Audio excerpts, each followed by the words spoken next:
اعوذ باللہ من الشیطان الرجیم بسم اللہ الرحمن الرحیم وَلَقَدْ أَرْسَلْنَا نُوحًا إِلَىٰ قَوْمِهِ فَلَبِثَ فِيهِمْ أَلْفَ سَنَةٍ إِلَّا 50 عَامًا فَأَخَذَهُمُ الطُّوفَانُ وَهُمْ ظَالِمُونَ فَأَنْجَيْنَاهُ وَأَصْحَابَ السَّفِينَةِ وَجَعَلْنَاهَا آيَةً لِلْعَالَمِينَ۔ اور ہم نے نوح علیہ السلام کو ان کی قوم کی طرف رسول بنا کر بھیجا تو وہ ان کے درمیان 950 سال رہے۔ پھر اس کے بعد ان کو طوفان نے پکڑ لیا جبکہ وہ ظالم تھے، تو ہم نے نوح علیہ السلام کو اور کشتی والوں کو نجات دی، اور ہم نے اس واقعے کو یا اس کشتی کو سارے جہان والوں کے لیے عبرت کی چیز بنایا۔ پچھلی آیات میں اللہ تبارک و تعالی نے مومنوں کے واسطے ثواب کا وعدہ فرمایا اور کافروں کے واسطے عذاب کا وعدہ فرمایا، اور ساتھ ساتھ یہ بھی ذکر فرمایا کہ کافروں کی طرف سے مسلمانوں کے لیے آزمائشیں ہوتی ہیں اور ہمیشہ سے یہ سنت جاری رہی ہے،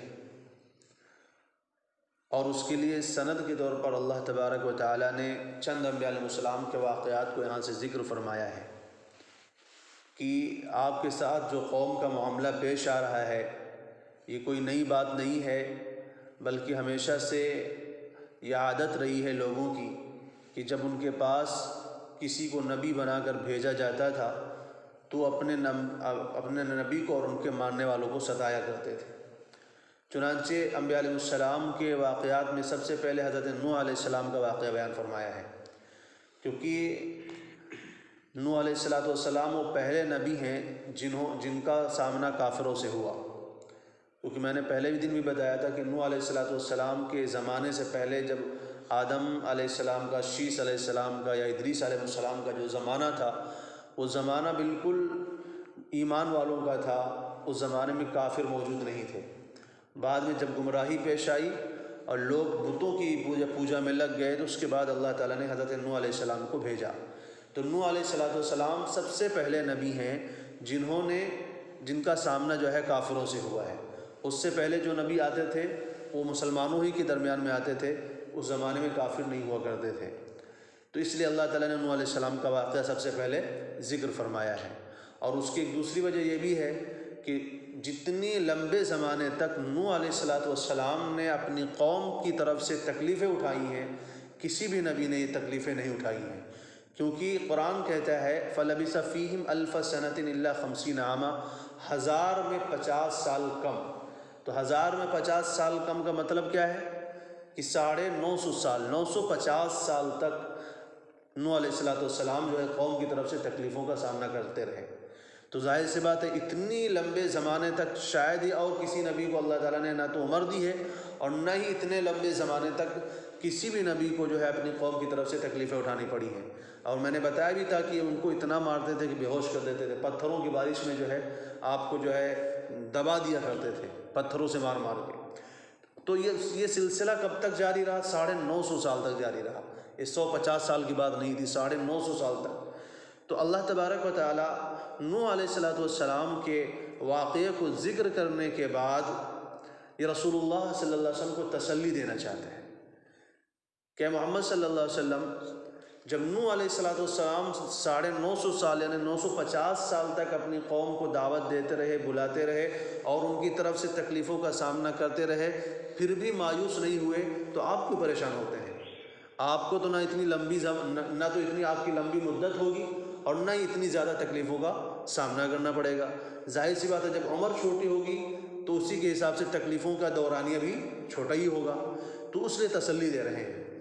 کہ یہ اصل میں نوح علیہ السلام کا واقعہ ذکر کر کے آپ صلی اللہ علیہ وسلم کو تسلی دے رہے ہیں۔ کس لیے تسلی دے رہے ہیں؟ کیونکہ جب رسول اللہ صلی اللہ علیہ وسلم لوگوں کو ایمان کی دعوت دیتے تھے اور دوسری طرف سے گالیاں سننے کو ملتی تھی، پتھر کھانے پڑتے تھے، تکلیفیں اٹھانی پڑتی تھیں، تو آپ کو ظاہر سی بات انسان ہونے کی حیثیت سے آپ کو بڑی پریشانی ہوتی تھی، آپ کو تکلیف ہوا کرتی تھی اور سوچتے تھے قوم کی حالت کو دیکھ کر کے آپ کڑھا کرتے تھے، دل ہی دل میں آپ کے جو ہے بہت ہی زیادہ آپ کو پریشان رہتے تھے۔ تو اللہ تعالیٰ نے قرآن میں فرمایا فَلَعَلَّكَ بَاخِعٌ نَفْسَكَ عَلَىٰ أَلَّا يُؤْمِنُوا بِهَٰذَا الْحَدِيثِ أَسَفًا، کہ آپ اپنے آپ کو ان کے پیچھے ہلاک کر لیں گے، ان کے غم میں آپ اپنے آپ کو گھلا کے ختم کر دیں گے؟ آپ ان کے غم میں مت پڑیے۔ بات یہ ہے ان الذین حقت علیہم کلمۃ ربک لا یؤمنون ولو جاءتهم کل آیۃ حتی یروا العذاب الالیم، کہ جن کے مقدر میں ایمان نہیں ہے آپ ان کے سامنے ہزاروں دلیلیں لا کر کے رکھ دیں پھر بھی وہ ایمان لانے والے نہیں ہیں۔ لہذا آپ ان کے معاملے کو لے کر کے اتنا زیادہ دل پہ بوجھ مت ڈالیے اپنے، بلکہ آپ اپنا کام کرتے رہیے۔ جس کے مقدر میں ہوگا اللہ تعالیٰ جس کو چاہے گا ہدایت دے دے گا، اور جس کے مقدر میں نہیں ہوگا اللہ تعالیٰ نہیں چاہے گا اس کو ہدایت نہیں دے گا۔ تو بہرحال آپ اپنا کام کرتے رہیں۔ تو یہ تسلی کے طور پر اللہ تعالیٰ نے نوح علیہ السلام کا واقعہ ذکر فرمایا ہے کہ نوح علیہ السلام اتنے لمبے زمانے تک لوگوں کو دعوت دیتے رہے پھر بھی مایوس نہیں ہوئے، لہذا آپ بھی مایوسی کا شکار نہ ہوں۔ نوح علیہ السلام کی عمر کے سلسلے میں بہت سارے اقوال ہیں مفسرین کے۔ سب سے پہلا قول تو یہی ہے جو قرآن میں یہاں پر ذکر ہے کہ 950 سال آپ نے قوم میں تبلیغ کی ہے اور 40 سال کی عمر میں آپ کو نبوت ملی ہے، اور طوفان کے بعد 60 سال زندہ رہے ہیں، تو اس حساب سے 1000 سے اوپر عمر ہو جاتی ہے۔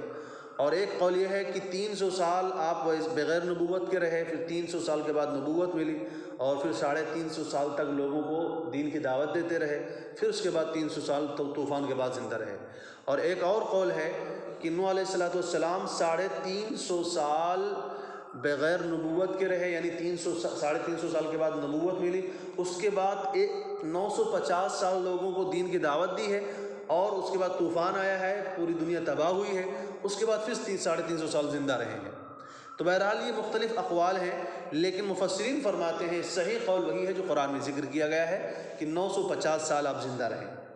اس میں 40 سال کی عمر میں آپ کو نبوت ملی ہے، اس کے بعد لوگوں کو تبلیغ کی ہے، اور جب تبلیغ کرنے کے نتیجے میں لوگ قوم ایمان نہیں لائی ہے سوائے چند کے، فما آمن معہ منہم الا قلیل، قرآن کہتا ہے بہت تھوڑے لوگ ایمان لائے تھے، بہت تھوڑے لوگ، 70 یا 80 کے قریب لوگ ایمان لائے اتنی بڑی مدت میں۔ تو اللہ تعالیٰ در حقیقت رسول اللہ صلی اللہ علیہ وسلم کو تسلی دے رہے ہیں کہ اتنی بڑے مدت میں اور اتنی لمبے زمانے کے بعد نسلیں آتی رہیں، ایک نسل پر محنت کرتے تھے وہ ایمان نہیں لاتی تو اگلی نسل پہ محنت کرتے تھے وہ بھی ایمان نہیں لاتے تو پھر اگلی نسل پر محنت کرتے تھے، لیکن اتنے لمبے زمانے محنت کرنے کے بعد صرف چند لوگ ایمان لائے۔ اور آپ کی تو نبوت کا زمانہ بھی بڑا مختصر ہے، 23 سال کی عمر میں، 23 سال کے زمانے میں کتنے لوگ ایمان لائے کہ جب آپ صلی اللہ علیہ وسلم جو ہے حجۃ الوداع کا آپ نے خطبہ دیا ہے تو 1.25 لاکھ سے اوپر صحابہ موجود تھے 23 سال کی مدت میں۔ تو اللہ تعالیٰ تسلی دے رہے ہیں، فرمایا وَلَقَدْ أَرْسَلْنَا نُوحًا إِلَىٰ قَوْمِهِ، کہ ہم نے نوح علیہ السلام کو ان کی قوم کے پاس بھیجا، فَلَبِثَ فِيهِمْ أَلْفَ سَنَةٍ إِلَّا 50 عَامًا، تو نوح علیہ السلام ان کے درمیان 1000 میں 50 سال کم زندہ رہے۔ فَأَخَذَهُمُ الطُّوفَانُ وَهُمْ ظَالِمُونَ، تو طوفان نے ان کو پکڑ لیا جبکہ وہ ظالم تھے۔ اس سے پتہ چلا کہ اللہ تبارک و تعالیٰ کسی کو صرف گناہ کر کے سزا نہیں دے دیتے ہیں، بلکہ جب انسان گناہوں پہ ڈٹ جاتا ہے، ایک تو یہ انسان سے غلطی ہو گئی، انسان سے خطا ہو گئی، اس نے معافی مانگ لی، اس پہ اللہ تعالیٰ سزا نہیں دیتے ہیں۔ سزا کب دیتے ہیں؟ جب انسان اس پر ڈٹ جائے اور اسی کو بار بار کرتا رہے، بار بار اسی کو دہراتا رہے، جب یہ اللہ تعالیٰ دیکھ لیتے ہیں کہ اب یہ انسان اس حرکت کو چھوڑنے والا نہیں ہے، اس کے بعد اللہ تعالیٰ کی طرف سے سزا کے فیصلے ہوتے ہیں، ورنہ پھر 1 مرتبہ 2 مرتبہ 4 مرتبہ غلطی کرنے سے اللہ تعالیٰ سزا نہیں دیتے ہیں۔ فرمایا فَأَخَذَهُمُ الطُّوفَانُ وَهُمْ ظَالِمُونَ، طوفان نے ان کو اس وقت پکڑا جبکہ بالکل ظلم میں گھس چکے تھے۔ اور ظلم کیا ہے؟ یعنی اللہ کو چھوڑ کر کے کسی اور کی پوجا کرنا، اللہ کو چھوڑ کر کے کسی اور کی عبادت کرنا، اس سے بڑا ظلم دنیا میں نہیں ہے۔ فَأَنْجَيْنَاهُ وَأَصْحَابَ السَّفِينَةِ، تو ہم نے ان کو اور کشتی والوں کو نجات دی، وَجَعَلْنَاهَا آیَةً لِّلْعَالَمِينَ، اور ہم نے اس کشتی کو سارے جہان کے لیے عبرت کی چیز بنایا۔ چنانچہ حضرت قتادہ رضی اللہ تعالیٰ عنہ فرماتے ہیں کہ وہ کشتی اسلام کے ابتدائی زمانے تک موجود تھی، اللہ تعالیٰ نے اس کشتی کو سارے جہان والوں کے لیے عبرت بنایا ہے، دکھایا ہے لوگوں کو کہ یہ کشتی میں اللہ تعالیٰ نے کس طرح نوح علیہ السلام کو اور ان کے ماننے والوں کو 6 مہینے تک جو ہے باقی رکھا ہے، کھانے پینے کا انتظام کیا ہے، ضروریات پوری کروائی ہیں، اور اسی کے بالمقابل جو ہے پوری دنیا جو ہے تباہ ہو گئی ہے، یعنی دنیا میں ایک بھی کافر زندہ نہیں رہا۔ جو نوح علیہ السلام نے دعا کے الفاظ میں کہا تھا ان لا تذر علی الارض من الکافرین دیارا، کہ ایک بھی کافر کو زمین پہ زندہ نہ چھوڑیے، تو بالکل ویسے ہوا، سوائے ان لوگوں کے جو نوح علیہ السلام کے ساتھ کشتی میں سوار تھے، سارے دنیا کے لوگ جو ہے ختم کر دیے گئے تھے۔ وَإِبْرَاهِيمَ إِذْ قَالَ لِقَوْمِهِ اعْبُدُوا اللَّهَ وَاتَّقُوهُ، اور دوسرے نمبر پر ابراہیم علیہ السلام کا واقعہ بیان فرما رہے ہیں ابراہیم علیہ السلام بھی اللہ کے بڑے جلیل القدر پیغمبر ہیں اور رسول اللہ صلی اللہ علیہ وسلم کے جد امجد بھی ہیں، یعنی آپ صلی اللہ علیہ وسلم کا جو ہے نسب، آپ کا سلسلہ جو حضرت ابراہیم علیہ السلام تک پہنچتا ہے۔ اور خود رسول اللہ صلی اللہ علیہ وسلم فرماتے ہیں کہ میں اپنے والد حضرت ابراہیم علیہ السلام کی دعا کا نتیجہ ہوں۔ وہ دعا کیا تھی؟ جب خانہ کعبہ کی تعمیر مکمل ہوئی تو ابراہیم علیہ السلام نے ایک دعا فرمائی تھی، ربنا وابعث فیہم رسولا، اے اللہ میں نے خانہ کعبہ تو بنا دیا ہے، اب اس قوم کے اندر ایک ایسا رسول بھیجنا جو ان کو تیری کتاب اور حکمت کی باتیں سکھائے گا اور ان کو گناہوں سے پاک صاف کرے گا۔ تو اس دعا کے نتیجے میں رسول اللہ صلی اللہ علیہ وسلم فرماتے ہیں اللہ تعالیٰ نے مجھے دنیا میں بھیجا ہے۔